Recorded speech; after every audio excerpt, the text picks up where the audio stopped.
Assalamualaikum warahmatullahi wabarakatuh. Saya mahasiswi Prodi Ekonomi Syariah angkatan 18 semester 7 yang bernama Aya Dumu Istijabah dengan NIM 181080127 akan menjelaskan pengertian ekonomi politik internasional. Ekonomi politik internasional secara sederhana dapat diartikan sebagai studi yang menjelaskan kompleksitas hubungan antara ekonomi dan politik dalam sistem internasional, yang membahas tentang seperangkat masalah-masalah yang tidak dapat dijawab bila hanya melalui satu perspektif saja, yaitu ekonomi saja dan politik saja. Itu tidak bisa. Ekonomi politik internasional sendiri secara sederhana dapat diartikan menjadi dua kata, yaitu state, negara, dan market, pasar. Ketika terjadi hubungan timbal balik di antara keduanya, maka ekonomi dan politik keduanya saling mempengaruhi. Namun pada perkembangannya, politik mempengaruhi ekonomi lebih dominan. Begitu. Menurut Facet, kajian ekonomi politik internasional dibagi ke dalam kelompok kajian, yaitu perdagangan internasional, keuangan internasional, masalah perekonomian internasional, perusahaan multinasional, dan kajian terkait globalisasi ekonomi politik menerobos batasan-batasan yang memisahkan dan mengisolasi metode analisis tradisional untuk mencari pengertian komprehensif dan isu-isu dan kejadian-kejadian di dunia internasional yang menggabungkan. Ketika negara berusaha secara maksimal mengandalkan pasar untuk kepentingannya, maka telah terjadi hubungan antara politik dan ekonomi.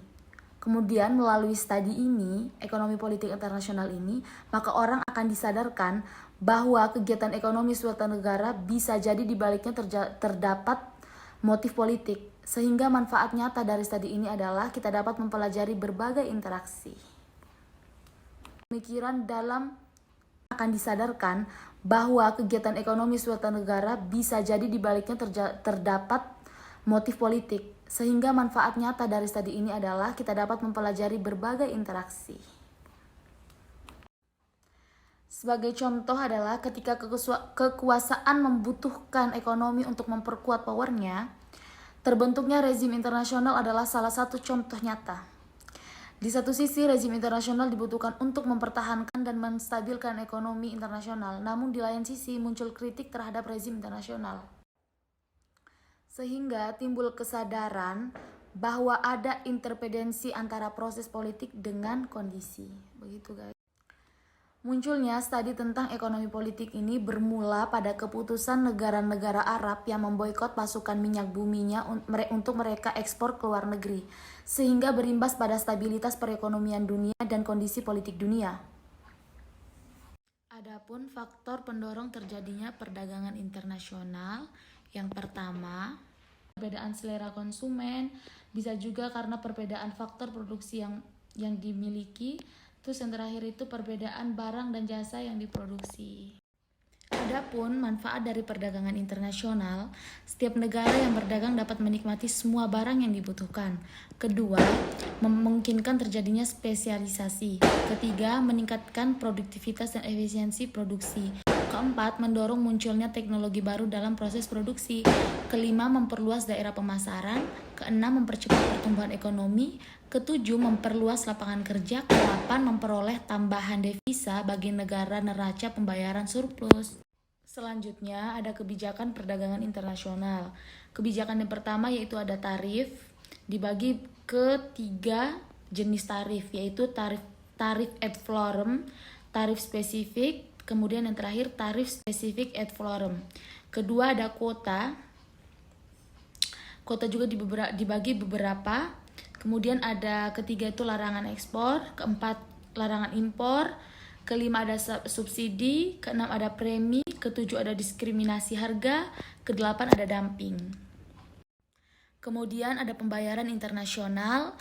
Alat pembayaran yang sering digunakan dalam transaksi perdagangan internasional disebut devisa, terdiri atas valuta asing, yaitu mata uang yang dapat diterima oleh hampir semua negara di dunia. Kemudian ada pembayaran internasional. Alat pembayaran yang sering digunakan dalam transaksi perdagangan internasional disebut devisa, terdiri atas valuta asing, yaitu mata uang yang dapat diterima oleh hampir semua negara di dunia. Surat berharga yang berlaku untuk pembayaran internasional yaitu Special Drawing Right SDR, yaitu hak kredit bagi negara anggota IMF bertujuan untuk membantu negara anggota yang mengalami kesulitan dalam membayar internasional. Kedua, Cable Order Telegraphic Transfer, yaitu cek yang dikirimkan melalui telegram atau radiogram atau telepon dari bank di dalam negeri dengan bank di luar negeri. Ketiga, ada Bill of Exchange atau Wesel, yaitu surat perintah kepada bank untuk membayarkan sejumlah uang kepada seseorang. Yang terakhir ada Traveler Check atau TC, yaitu cek untuk berpergian yang biasanya dibawa oleh turis dan dapat dicairkan pada bank-bank perwakilan. Sekian penjelasan dari saya, Ayah Adung Misi Jabah. Kurang dan lebihnya mohon maaf.